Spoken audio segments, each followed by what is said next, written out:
Hello everyone, मैं आदित्य आप सभी लोगों का स्वागत करता हूं अपने YouTube channel let's go technical में। तो चलिए स्टार्ट करते हैं आज की इस वीडियो को। तो आज की इस वीडियो के अंतर्गत आपको टेबल ऑप्शन के बारे में जानकारी दी जाएगी।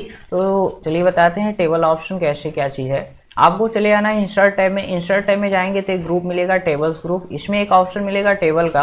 जब इस पर आप क्लिक करते हैं तो एक ड्रॉप डाउन लिस्ट अपीयर होती है जिसमें कुछ छोटे छोटे बॉक्सेस देखने के लिए मिलते हैं जिसे हम क्या कहते हैं, शेल कहते हैं। यदि हम राइट साइड बढ़ेंगे तो मेरे कॉलम की संख्या बढ़ेगी और डाउन साइड बढ़ेंगे तो मेरे रो की संख्या बढ़ेगी। तो यहाँ पे क्या होता है, बाय डिफॉल्ट 10 कॉलम और 8 रो बने रहते हैं। अगर इनमें से कोई भी आप मिलाकर और टेबल बनाना चाहते हैं तो बस आप सिंपली क्या करिए, लेफ्ट क्लिक कर दीजिएगा। उतने रो नंबर और कॉलम नंबर में आपका टेबल बनकर आ जाएगा। तो ये था पहला तरीका टेबल इंसर्ट करने का।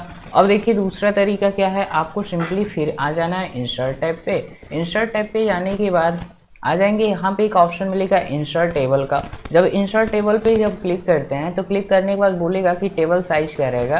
तो हमने कहा कि नंबर ऑफ कॉलम्स, यानी मान लो हमको चाहिए कितना कॉलम, 5 कॉलम। अब कहेगा नंबर ऑफ रोज, कितने रो चाहिए, तो आप यहाँ से जो है रो को बढ़ा लीजिएगा अपनी आवश्यकता के अनुसार। उसके बाद आप कर दीजिएगा ओके। तो यहाँ पे देखिए 5 कॉलम आ चुका है और हाँ 5 कॉलम आ गया और जो है 8 रो आ गया। फिर इसके आगे जब बढ़ेंगे तो इसके आगे देखिए क्या तरीका है, इंसर्ट है टेबल ऑप्शन।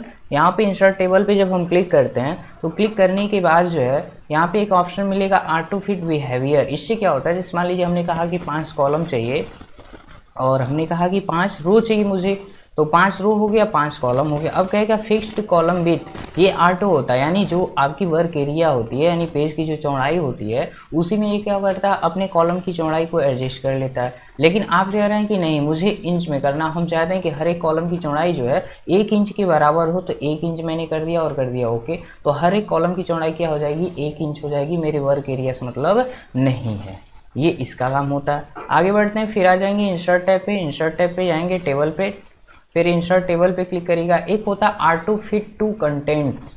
इसका मतलब क्या होता है, जैसे 5 कॉलम चाहिए, 5 रो चाहिए, कर दिया। ऑटो फिट टू कंटेंट का मतलब ये है यहाँ पे जितना कॉलम था जितना रो था वो इंसर्ट हो चुका है, बट ये कंटेंट के अनुसार क्या करता है, कॉलम की चौड़ाई को बढ़ाता है। जैसे मान लीजिए हम यहाँ पे लिखते जा रहे हैं कंप्यूटर, तो ऑटोमेटिक उस कॉलम की चौड़ाई बढ़ती चली गई। हमने यहाँ पे केवल लिख दिया और जनरेशन, तो यहाँ पे ये हो गया। फिर आपने लिख दिया AX मतलब एग्जाम्पल, तो जो टेक्स्ट आप लिखेंगे उसी के अनुसार जो है उसकी साइज यानी कॉलम की विड्थ जो है बढ़ती चली जाती है। ये इस ऑप्शन का काम होता है। अगला ऑप्शन देखिएगा क्या है, इसमें आएंगे इंसर्ट टेबल पे जाएंगे। एक होता है ऑटो फिट टू विंडो। तो ऑटो फिट टू विंडो जो नॉर्मल होता है उसी तरीके से होगा, बस थोड़ा सा अंतर है। देखिए क्या अंतर है, हमने 5 कॉलम 5 रो कर दिया और यहाँ पर हमने कुछ लिख दिया। अब लिखते जा रहे हैं तो लिखते जा रहे हैं तो ऑटोमेटिक कॉलम की विड्थ क्या हो रही है, बढ़ती चली जा रही है। तो ये ऑटो फिट टू विंडो होता है। विंडो का मतलब ये है जो बाय डिफ़ॉल्ट इसकी साइज़ है, यानी आपके डॉक्यूमेंट में जो पेज की साइज़ दी रहती है, पेज की चौड़ाई दी गई रहती है उसके अनुसार दिया रहता है। और कोई भी हम चीज़ लिखेंगे जब तक इंटर नहीं करेंगे तब तक ये आगे की तरफ बढ़ता जाएगा। और ये तब तक जाएगा जब तक कि ये बस सिलेक्शन के लिए ना बच जाए। बस इसमें आप सिलेक्शन कर सकते हैं, अगर कोई चीज़ टाइप करेंगे तो उसकी चौड़ाई तुरंत बढ़ने स्टार्ट हो जाएगी। ये आपका इसका काम होता है। क्लियर है। फिर हम क्या करेंगे, शब्द को सिलेक्ट करेंगे, कंट्रोल ए करेंगे और डिलीट बटन प्रेस कर दिया मैंने, सारा चीज़ डिलीट हो जाएगा। अब इसके आगे बढ़ रहे हैं, इंसर्ट टेबल ऑप्शन में टोटल ऑप्शन आपको क्लियर हो चुका होगा। आगे बढ़ते अब देखिए अगला ऑप्शन क्या है, आपको इंसर्ट टैब पे क्लिक कर देना है, टेबल पे आ जाना है। यहाँ पे एक ऑप्शन मिलेगा ड्रॉ टेबल का, ड्रॉ टेबल पे क्लिक करिएगा। तो यहाँ पे अपने अनुसार एक टेबल का आउटसाइड बॉक्स बनाइएगा और पेंसिल साइज से जहाँ भी डिवाइडर चाहिए बस लेफ्ट बटन प्रेस करके थोड़ा सा डाउन करेंगे, उसके अनुसार ये बढ़ता चला जाएगा। यानी जितनी चौड़ाई का आपको कॉलम चाहिए उतना कर सकते हैं, जितने हाइट का रो चाहिए तो ऐसे मूव करते चले जाइएगा, एकदम सीधी लाइनों बनती चली जाएगी। तो ये आपका क्या होता है, रो बनाना, कॉलम बनाना, टेबल बनाना, ये सब आपके ड्रा टेबल ऑप्शन की सहायता से हो जाएगा। किसी में पार्टीशन आपको बनाना है तुरंत पार्टीशन बन जाएगा, इससे आपका काम क्या हो जाता है, आसान हो जाता है। तो ये आपका ड्रॉ टेबल ऑप्शन का कार्य होता है। अगर इसका चेक मार्क हम हटा दें तो ड्रॉ टेबल ऑप्शन जो है रिमूव हो जाएगा। आगे बढ़ रहे हैं, आगे बढ़े फिर आप चले जाइए इंसर्ट टैब में टेबल ऑप्शन पे।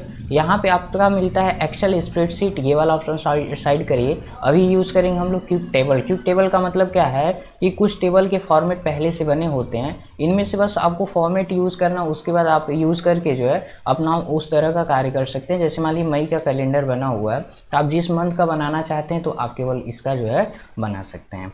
तो ये था आपका टेबल इंसर्ट करने का तरीका। 2 तरीका भी बचा हुआ है, ये अगली वीडियो में आपको बताया जाएगा, convert table to text to table और ये स्प्लिट शीट वाला ऑप्शन।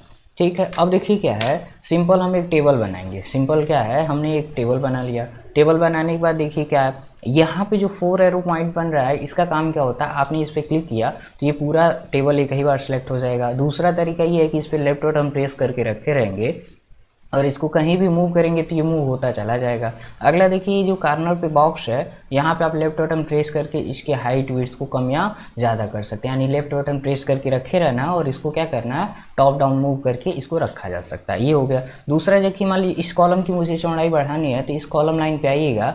यहाँ पे जब लाइन पे आएंगे तो यहाँ पे आपको लेफ्ट एरो राइट एरो दिखेगा। लेफ्ट बटन प्रेस करके जिस साइड आपको कॉलम की चौड़ाई बढ़ाना घटाना है उस साइड आप इसको मूव कर सकते हैं, लेकिन ये उसी लाइन के पास तक जाएगा जहाँ तक जा सकता है। ठीक है, अगला चीज इसी तरीके से रो की हाइट को बढ़ाना है तो यहाँ से क्या कर सकते हैं, रो की हाइट को बढ़ा सकते हैं। क्लियर है, तो ये हो गया। दूसरा चीज़ देखिए, अगर मान लो किसी सेल को सिलेक्ट करना है तो आप लेफ्ट बटन प्रेस करके ऐसे मूव करते चले जाइए, सेल सेलेक्ट होता चला जाएगा। यहाँ सिलेक्शन करना है तो यहाँ कर सकते हैं। अगला तरीका ये है कि इसके ऊपर माउस को पॉइंटर रखिए और पॉइंटर रखने के बाद जो है ऐसे मूव कर दीजिए, पूरा सेलेक्ट हो गया। अगला ये है कि इसके पास जाइए और लेफ्ट बटन प्रेस कर दीजिए, उसके सामने का पूरा रो जो है एक ही बार सेलेक्ट हो जाएगा। तो ये सारा तरीका होता है सिलेक्शन का। अगला चीज़ ये है कि इसमें हम कुछ लिखना चाहते हैं, जैसे मान लीजिए हमने लिखा 1 लिखा और 1 के बाद हम चाहते हैं दूसरे वाले सेल में लिखना, तो टैब बटन का यूज़ करिए, दूसरे में जाएगा, फिर टैब करिए, फिर तीसरे में जाएगा। तो इस तरीके से ये आगे बढ़ता चला जाएगा। तो ये होता है आपका टैब से जा सकते हैं, टैब से जा सकते हैं। और बैक आना है तो शिफ्ट के साथ टैब करेंगे तो बैक आता चला जाएगा। अगला तरीका क्या है, आप डायरेक्ट माउस से क्लिक कर सकते हैं। अगर माउस से नहीं क्लिक करते हैं तो आपके कीबोर्ड में जो 4 एरो की पाई जाती है, डाउन करेंगे डाउन जाएगा, राइट करेंगे राइट जाएगा, टॉप जाएंगे टॉप जाएगा, लेफ्ट करेंगे तो लेफ्ट जाता है। ये आपका ये ऑप्शन होता है। ठीक है, फिर आगे बढ़ते हैं। आगे देखिए क्या है, जब हम कोई टेबल इंसर्ट कर रहे हैं तो ये चीज़ हो गया। एक चीज़ है कि किसी भी टेबल पे जब जा रहे हैं तो जैसे मान लीजिए यहाँ पे गए तो प्लस साइन बन जाएगा, यहाँ पे लाइन पे जाएंगे तो प्लस साइन, तो इन दोनों कॉलम के बीच में एक कॉलम चाहिए तो इसी पर क्लिक कर दिए, कॉलम इंसर्ट हो गया। यहाँ पे मान लीजिए कॉलम चाहिए तो इस पर क्लिक कर दिए, कॉलम इंसर्ट हो गया। तो ये प्लस वाले का खासियत होता है कि यहाँ भी रो और कॉलम बढ़ाना है तो तुरंत हम रो और कॉलम को बढ़ा सकते हैं। तो ये था अभी टेबल इंसर्ट करने का तरीका। यदि मेरी वीडियो आपको अच्छी लगी हो तो मेरी वीडियो को लाइक करिए, शेयर करिए, सब्सक्राइब करिए मेरे चैनल लेट्स गो टेक्निकल को। तो मिलते हैं किसी नेक्स्ट वीडियो में, तब तक के लिए बाय बाय।